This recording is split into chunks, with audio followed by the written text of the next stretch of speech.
Hello students, हम कर रहे हैं फाइनेंशियल अकाउंटिंग और आज हम न्यू चैप्टर स्टार्ट कर रहे हैं इंश्योरेंस क्लेम, जिसका नाम है बीमा दावे। ठीक है, इस चैप्टर को स्टार्ट करने से पहले आप लोगों के लिए एक स्पेशल मैसेज है, वो मैं आपको बता देता हूँ। आपको पता है कि हमारी एप्लीकेशन है जिसका नाम है कॉमर्स वाले गुरुजी। उस ऐप का लिंक इस वीडियो के नीचे डिस्क्रिप्शन बॉक्स में आपको मिल जाएगा। तो उस ऐप पर बीकॉम के जो सब्जेक्ट्स हैं उनके लाइव बैचेज लगते हैं, लेकिन वो फ्री नहीं है, वो पेड है। यूट्यूब पे जो भी क्लासेज आती है वो आपकी हेल्प के लिए फ्री है, बट ऐप पे जो भी क्लासेस है वो पेड है, मतलब आपको उसको परचेज करना पड़ेगा, फ़ी पे करनी पड़ेगी। तो स्पेशल मैसेज ये है कि पहले फ़ी एक साथ पे करनी पड़ती थी, जो भी 2000-3000 फीस होती थी, 3500 रुपये, वो एक साथ पे करनी पड़ती थी लाइव बैच की। बट अभी जो है लाइव बैच की जो फीस है उसको 2 इंस्टॉलमेंट में कर दिया गया है।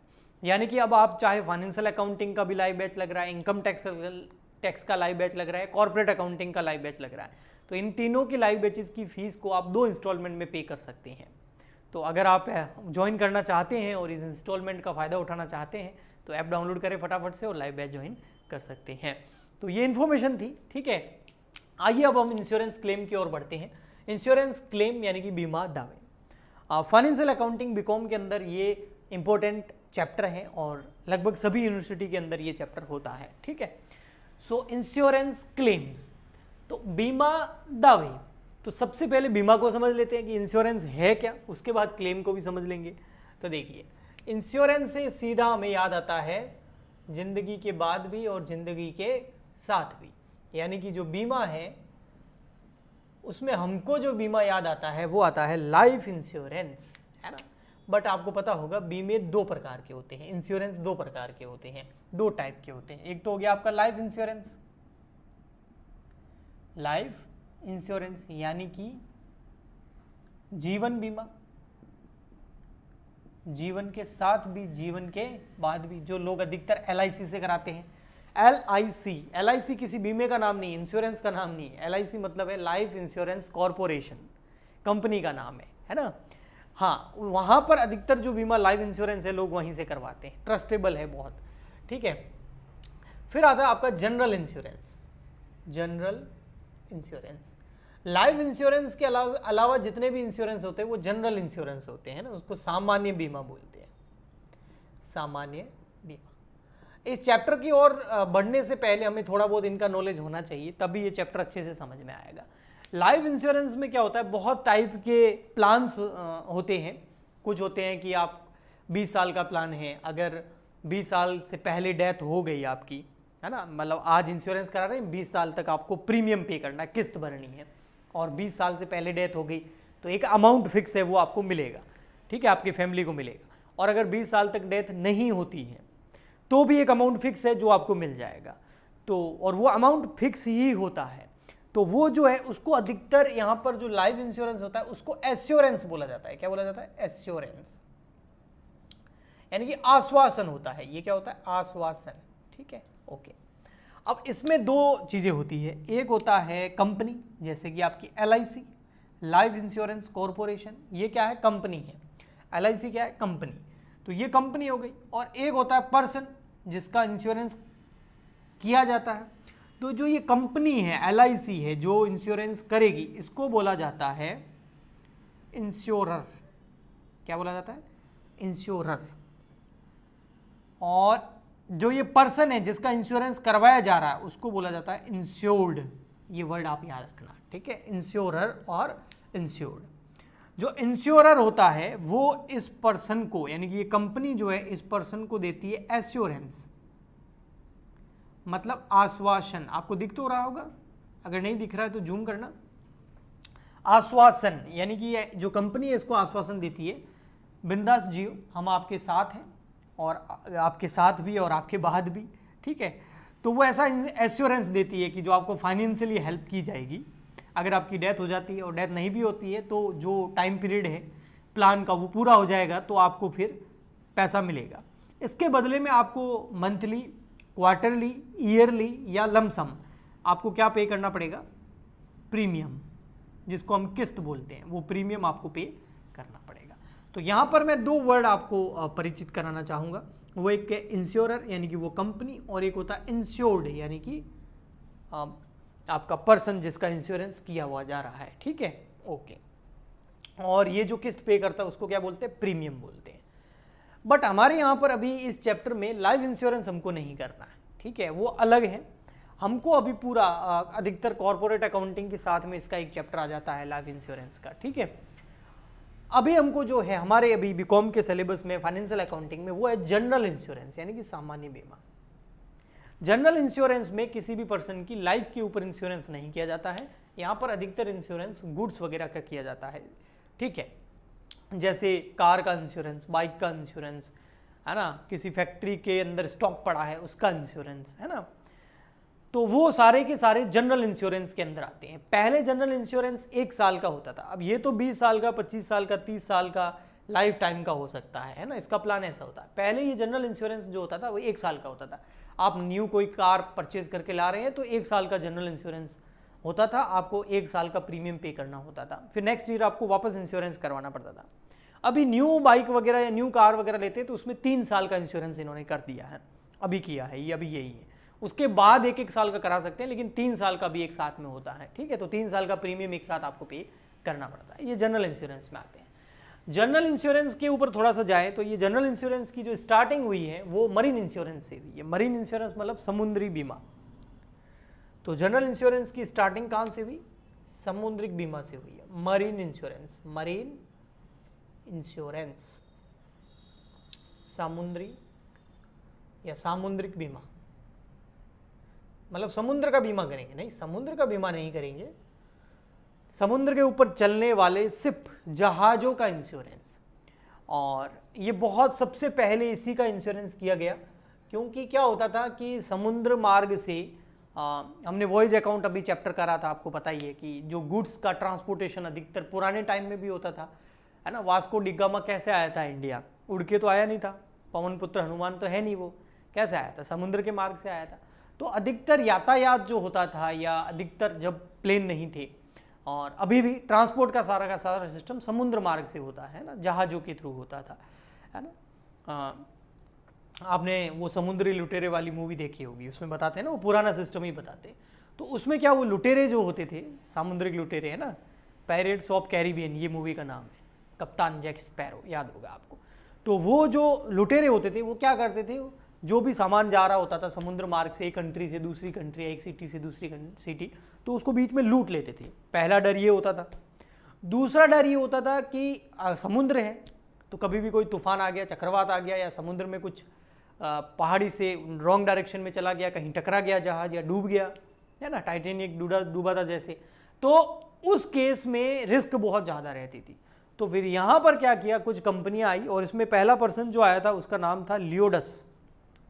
लियोडस ने इसकी शुरुआत करी, ये पर्सन था, इसने अपनी कंपनी बनाई, और इसने बोला कि भैया जितने भी शिप हैं उनको हम देते हैं इंश्योरेंस, है ना, हम आपको देंगे, क्या देंगे, एश्योरेंस देंगे कि आपका जितना भी नुकसान होगा उसको हम भरेंगे। अगर नुकसान हुआ तो, है ना, हर जहाज को कोई समुद्री लुटेरे कोई लूट नहीं पाते थे, या फिर हर जहाज कोई डूबता भी नहीं था, और हर बार कोई चक्रवात भी नहीं आता था। हाँ, रिस्क तो भी ज़्यादा रहता था, तो इसीलिए उन्होंने सबका एश्योरेंस कर दिया, और इसके बदले में इनसे ये लेने लग गए प्रीमियम, ठीक है। तो इस तरीके से जो है समुद्र मार्ग में जो यात्रा थी उसकी रिस्क को धीरे धीरे कम किया जाने लग गया, और इससे ही जनरल इंश्योरेंस की स्टार्टिंग हो गई। तो ये तो जनरल इंश्योरेंस की मैंने स्टार्टिंग बताई, सामान्य बीमा की। हमारे जो इस चैप्टर में है वो क्या है, वो अब आते हैं उसके ऊपर मेन, ये मैं हटा देता हूँ। ये सब आपकी जनरल नॉलेज के लिए था कि इंश्योरेंस का थोड़ा सा इंट्रोडक्शन, ताकि आपको चीज़ें समझ में आए कि आप कर क्या रहे हैं। हमको पढ़ना तो जनरल इंश्योरेंस ही है, लेकिन हमको जो जनरल इंश्योरेंस पढ़ना है वो पढ़ना है फायर इंश्योरेंस। अच्छा, फायर इंश्योरेंस ही क्यों पढ़ना है, एक्सीडेंटल इंश्योरेंस वगैरह बहुत सारे इंश्योरेंस होते हैं ना, वो क्यों नहीं पढ़ने हैं, ओनली फायर इंश्योरेंस क्यों है, यानी कि अग्नि बीमा हमको पढ़ना है। तो हम अकाउंटिंग पढ़ रहे हैं ना, अकाउंटिंग किसकी की जाती है, किसी भी बिजनेस की, और बिजनेस के अंदर क्या होता है, स्टॉक, और स्टॉक का क्या करा जाता है, इंश्योरेंस। वो भी अधिकतर कौन सा इंश्योरेंस करवाया जाता है, फायर इंश्योरेंस, अग्नि बीमा। आग लगने से कई बार माल, गुड्स, स्टॉक या फैक्ट्री नष्ट हो जाती है, तो उसका स्टॉक का इंश्योरेंस करवाया जाता है, या एसेट का भी करवा सकते हैं, ठीक है। तो उसको बोलते हैं फायर इंश्योरेंस, अग्नि बीमा। और एक तो कारण ये है, दूसरा इसका रीज़न ये है कि हमारे चैप्टर ये इसलिए है क्योंकि फायर इंश्योरेंस में जो लॉस होता है उसकी कैलकुलेशन करना इतना आसान नहीं है। एक्सीडेंट हो गया किसी कार का, वो तो जो इंस्पेक्टर आएगा इंश्योरेंस कंपनी से वो चेक करेगा क्या क्या डैमेज हुआ, वो कैलकुलेशन कर लेगा, ठीक है। लेकिन फायर इंश्योरेंस में कैलकुलेशन कैसे करेगा? किसी गोडाउन के अंदर जो भी स्टॉक पड़ा था वो आग लगने के बाद तो जल गया, अब कितना स्टॉक था क्या पता। अच्छा, आग बहुत ज़्यादा लंबी लग जाती है, बड़ी आग लग जाती है, तो जिसमें इन्वेंट्री सिस्टम जो फॉलो कर रखा था, यानी कि जो रिकॉर्ड्स थे वो भी साथ में जल गए, कंप्यूटर भी साथ में जल गया। अब करा लो फायर इंश्योरेंस का कैलकुलेशन कि इंश्योरेंस कंपनी कितना पैसा देगी, एक्चुअल में लॉस कितना हुआ है। तो ये थोड़ा सा मुश्किल है, तो इसीलिए इसको हमारे कोर्स सिलेबस के अंदर रखा गया है। अब फायर इंश्योरेंस जो है उसके टाइप मैं आपको बता देता हूँ। फायर इंश्योरेंस के टाइप्स, ये 3 टाइप का है और तीनों टाइप का हमारे सिलेबस में हमको पढ़ना है। फर्स्ट आता है इंश्योरेंस ऑफ स्टॉक, ठीक है, यानी कि स्टॉक का बीमा, ठीक है, हिंदी में बोलेंगे स्टॉक का बीमा। नेक्स्ट नंबर, सेकंड नंबर हमारा जो आता है वो है इंश्योरेंस ऑफ कॉन्सिक्यूशनल लॉसेस। ये क्या होता है ये भी बता दूं मैं आपको। इंश्योरेंस ऑफ, वैसे तो डिटेल में इसको पढ़ेंगे लेकिन फिर भी थोड़ा बहुत तो अभी बता देंगे। लॉसेस हिंदी में बड़ा अच्छा नाम है, परिणामी हानि का बीमा, परिणामी हानि, ठीक है, हानि का बीमा, ओके। और थर्ड नंबर जो हमारा आता है वो आता है कंप्रहेंसिव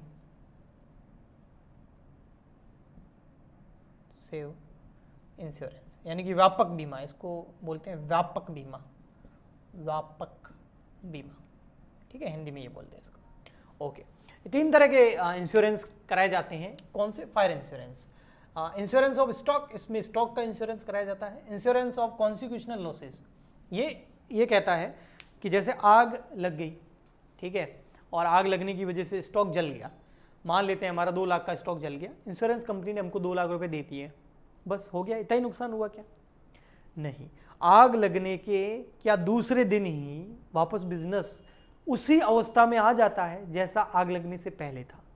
क्या कि वो प्रॉपर चलने लग जाएगा? नहीं, आग लगने के बाद में उसको वापस पहले वाली कंडीशन में लाने में टाइम लगता है। 1 महीना, 2 महीने, 3 महीने, 4 महीने, 5 महीने, 6 महीने लग सकते हैं। तो 4-5 महीने बिजनेस बंद पड़ा या पहले की तरह परफॉर्म नहीं कर रहा है, पहले की तरह प्रॉफिट नहीं कमा रहा है, तो उसको लॉस हुए होंगे, उसका भी इंश्योरेंस करवा दिया जाता है कि जितने पीरियड तक आग लगने की वजह से, लगने के बाद में जितने पीरियड तक बिजनेस सही से नहीं चल पाया, वापस संभल नहीं पाया, तो उस पीरियड में जितना लॉस होता है उसका भी पैसा इंश्योरेंस कंपनी देती है। इसका अलग से प्रीमियम पे किया जाता है। इसको बोलते हैं इंश्योरेंस ऑफ कॉन्सिक्यूशनल लॉसेज, यानी कि जो परिणाम निकले हैं आग लगने के, उस परिणाम से जो हानि हुई है उसका बीमा। और एक होता है कंप्रहेंसिव इंश्योरेंस, व्यापक बीमा, इसके अंदर स्टॉक की बीमा भी शामिल है, कॉन्सिक्यूशनल लॉसेज का भी बीमा भी शामिल है, एसेट्स का बीमा भी शामिल है, सारे पूरे बिजनेस का बीमा करा दिया, व्यापक पूरा, ओके, ठीक। चलिए और आगे बढ़ते हैं हम, और जो इंश्योरेंस ऑफ स्टॉक है इससे रिलेटेड कुछ टर्मिनोलॉजी है, जो यानी कि कुछ शब्दावली है, उसको देखते हैं। Insurance of stock, insurance of stock, stock का बीमा, ठीक है। अब इसमें क्या शब्दावली है आइए देखते हैं एक एक करके। सबसे फर्स्ट इसमें हम पढ़ते हैं फायर। फायर का मतलब क्या है? अब आप बोलोगे सर फायर का मतलब क्या है? सिंपल है, आग लगना। हाँ वो तो है, लेकिन कुछ चीजें आपको ध्यान रखनी है। वो क्या है?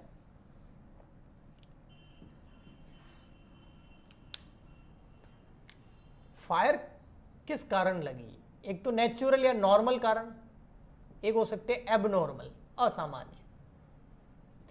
नॉर्मल का मतलब है कोई चिंगारी उठ गई है ना, या कोई शॉर्ट सर्किट वगैरह कुछ ऐसा हो गया है ना, तो उस वजह से आग लग गई हो, या नेचुरल डिजास्टर आ गया कोई, तो वो नॉर्मल कारण हो गई। एक एबनॉर्मल कारण का मतलब होता है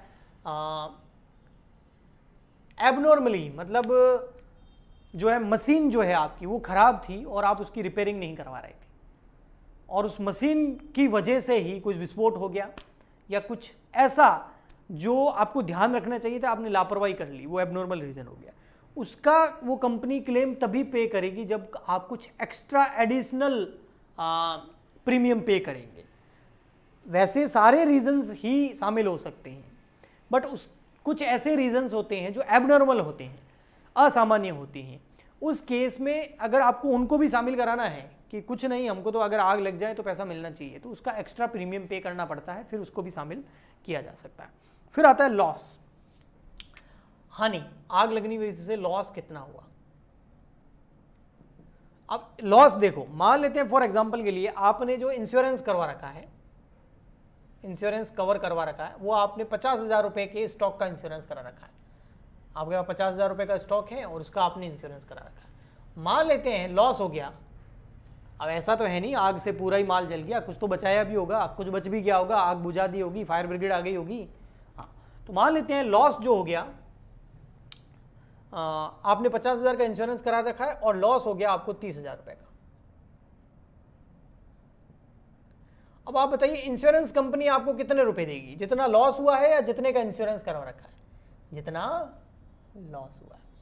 अगर मान लेते हैं लॉस हो गया ज्यादा, आपको लॉस हो गया 60,000 रुपए का, अब इंश्योरेंस कंपनी कितने देगी? 60,000 रुपए नहीं, फिर कितने देगी? 50।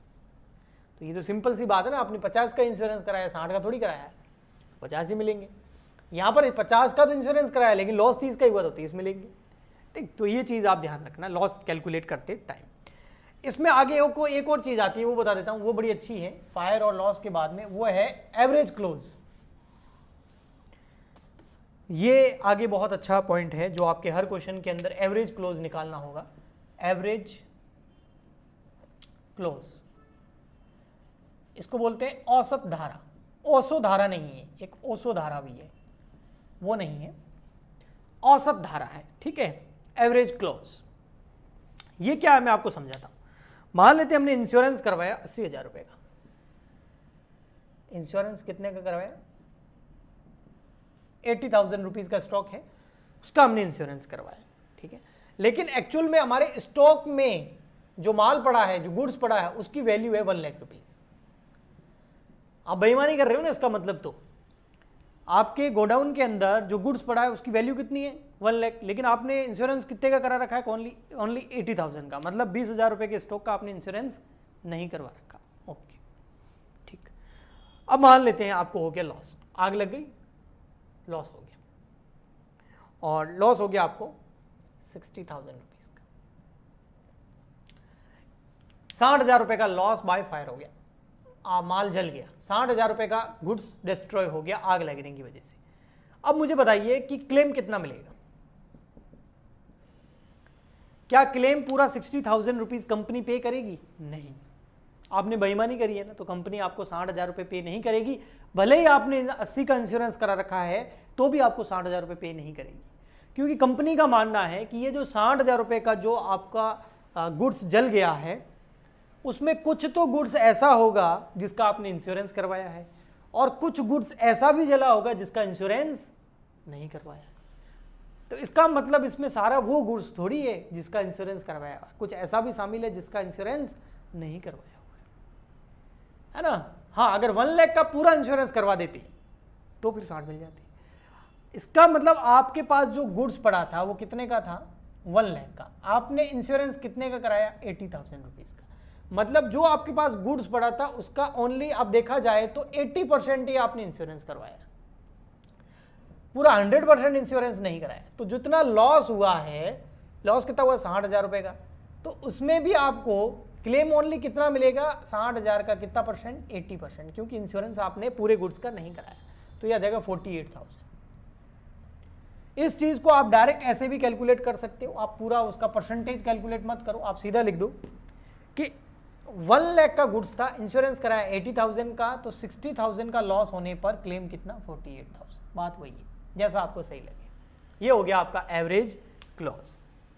फिर लास्ट पॉइंट आता है 4th नंबर, वो है साल्वेज वैल्यू। साल्वेज हिंदी में बोलते हैं बचाया हुआ गुड्स, है ना। जैसे गोडाउन में आग लग गई और मालिक जो है बाहर बैठ के तालियां बजा रहा है, अपने तो इंश्योरेंस हुआ है, कोई प्रॉब्लम नहीं है, किसी ने उसका वीडियो बना लिया, कि देखो इधर आग लगी हुई है, खुश आदमी और डांस कर रहा है, आपने तो इंश्योरेंस कराया हुआ। इंश्योरेंस कंपनी फूटी कौड़ी नहीं देगी, कुछ भी नहीं देगी। मतलब ये है कि जब भी आग लगती है, चाहे इंश्योरेंस कराया हो चाहे ना हो, आपको पूरी कोशिश करनी है उसमें से जितना स्टॉक बचा सकते हैं वो बचाएं, जितना उसको आग को कम किया जा सकता है, बुझाया जा सकता है बुझाएं। फायर ब्रिगेड को टाइम पे इंफॉर्मेशन दे, कॉल करें। आपको पूरी कोशिश करनी है कि कम से कम नुकसान हो। तो साल्वेज वैल्यू का मतलब वही है कि आपने कुछ ना कुछ गुड्स बचाया ज़रूर होगा, उसको बोलते हैं साल्वेज वैल्यू। जब हम अकाउंटिंग करेंगे, जब क्लेम को कैलकुलेट करेंगे, तब हमारी ये साल्वेज वैल्यू वाला गुड्स जो है ये काम आएगा, इसको हम लेस करेंगे। सो वो हम करेंगे आने वाले लेक्चर्स के अंदर। आज मैंने इंट्रोडक्शन करवा दिया है। सो आज के लिए इतना ही, मिलते हैं नेक्स्ट वीडियो में। ये वीडियो आपको कैसा लगा, ये लेक्चर कैसा लगा, आप कमेंट करके ज़रूर बताइएगा, लाइक शेयर सब्सक्राइब ज़रूर कीजिएगा। हम मिलते हैं नेक्स्ट वीडियो में। आज के लिए इतना ही, तब तक के लिए goodbye and thank you.